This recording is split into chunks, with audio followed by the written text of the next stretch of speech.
Ladies and gentlemen, boys and girls, it's the Wrestling Classic. I'm with none other than Roxanne Perez. How are you doing today? Oh, I'm good. How are you? I'm doing great. It's my first media scrum, Wrestlemania. Oh, exciting. Yeah. Well, welcome. Thank you, thank you. We're going to talk a little bit of NXT Stand and Deliver. You got a big title match with Lyra. It's the title you said you never lost. I did it. We've got a new attitude. Do you think this is going to help you win this match? Is that? Oh, yeah, 100%. So with this new attitude, I'm also curious. Cora Jade's out, but I feel like there's an opportunity that you two could probably reunite. I mean, you never know what's going to happen. You never know. Me and Cora Jade's relationship is like a little weird. It's a little like love-hate relationship. We're like frenemies. I feel like you guys' perception's kind of similar now. Yeah. Do you see where she might have been coming from back then? You know, maybe a little bit. Yeah. But I still think, you know, we were friends even before we came into WWE. Yeah. You know, we promised that we would never let WWE get in the way, and she let it get in the way. So, you know, I still have a grudge, a little bit of a grudge, but I mean, I guess I can see where she's coming from. But yeah, I think Cora Jade is awesome. You know, I feel like when she comes back from that surgery, from that knee injury, she's gonna take over. So I think everybody should be worried. Fair enough. I mean, if you're the champ, you're gonna have a target on your back. Come at me, Cora. Fair enough. Whenever you're ready. Do you have a favorite WrestleMania match of your own that you grew up watching? Ooh.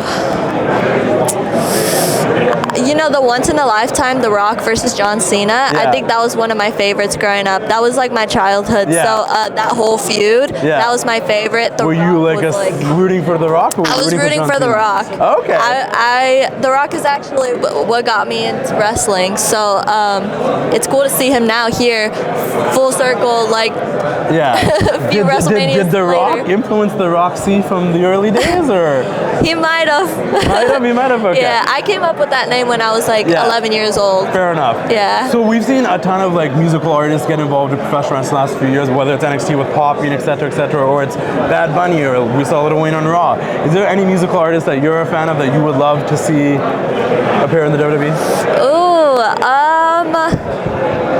you know, I think it would be pretty cool to see Justin Bieber here. That'd be crazy. I saw him with a little championship around the way, so it'd be really crazy to see him pop up here. And there was rumors back in the day that he was supposed to show up, and he never did. Justin Bieber, where are you at? Justin Bieber, where you at? Oh, I remember we had that conversation about the whole Team Hailey, Team Selena one time. Yes, we did. Yeah. I was Team Selena. You're still Team Selena? I think I'm still Team Selena. Fair enough, fair enough. I mean, who's she dating now again? Benny Blanco? Benny Blanco. How do you feel about that? I mean, good for her. She looks happy, so whatever makes her happy, you know? Fair enough, fair enough. That being said, what's on your playlist? What's the song that's been hyping you up for your match this weekend? Ooh.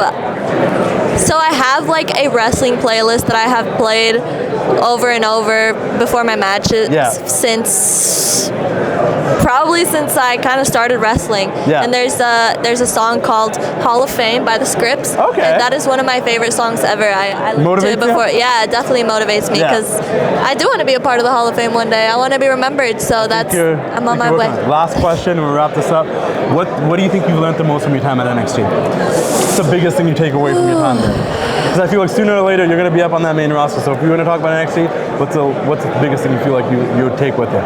You know, the really cool thing about being at NXT is that you learn so much from so many different coaches, so many different minds. You know, I'm working with Terry Taylor right now, so he's great. He knows this business inside and out. You know, I get to learn from Shawn Michaels, Mr. WrestleMania, Sarah Amato, all these amazing minds. So and then having Booker T there as well. I feel like I learned so much. But I think the one thing that I've really taken away is just really having that confidence in myself and knowing that regardless of whether it kind of feels like a lot of pressure because I was a fan and now I'm surrounded by all these people that I looked up to for so long.